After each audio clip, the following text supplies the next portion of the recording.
জাতির কল্যাণ হতে পারে, ভাগ্যের উন্নয়ন হতে পারে আল কোরআনের সংবিধান। কেবলমাত্র কোরআন, শুধুমাত্র কোরআন, একমাত্র আল্লাহর আইন, সব লোকের শাসন ছাড়া জাতির কল্যাণ হতে পারে না।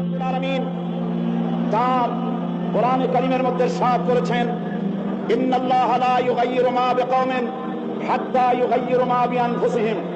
নিশ্চয়ই আল্লাহ পাক কোন জাতির ভাগ্য পরিবর্তন করেন না যতক্ষণ পর্যন্ত সেই জাতি তার ভাগ্য নিজেরাই পরিবর্তন করতে সচেষ্ট না হয়।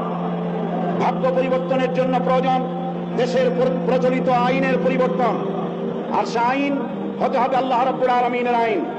দেশ স্বাধীনের পর আমাদের এই মঞ্চের পেছনে যে সংসদ ভবন রয়েছে, এই সংসদ ভবনে যারাই এসেছেন তারা এই জনগণের ভাগ্য পরিবর্তনের কাজ, কেউ এই কাজে হাত দেননি।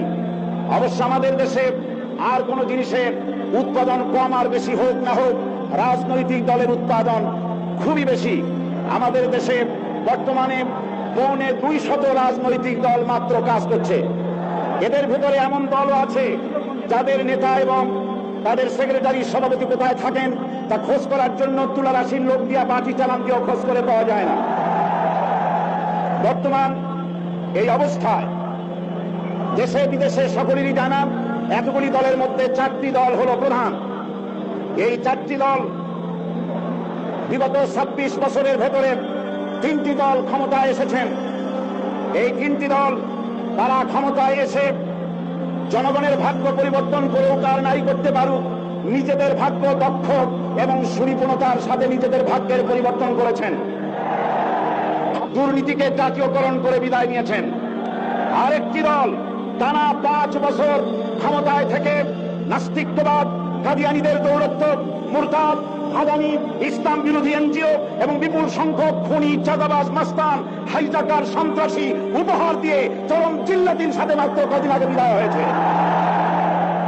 সুতরাং এই অবস্থায় জাতির ভাগ্যের পরিবর্তনের বড় রকম সুযোগ এখন জনগণের হাতের মুঠোয়। এই বিশাল জনসমুদ্রের উদ্দেশ্যে আমি বলতে চাই, আপনারা কি জাতির ভাগ্যের পরিবর্তন চান?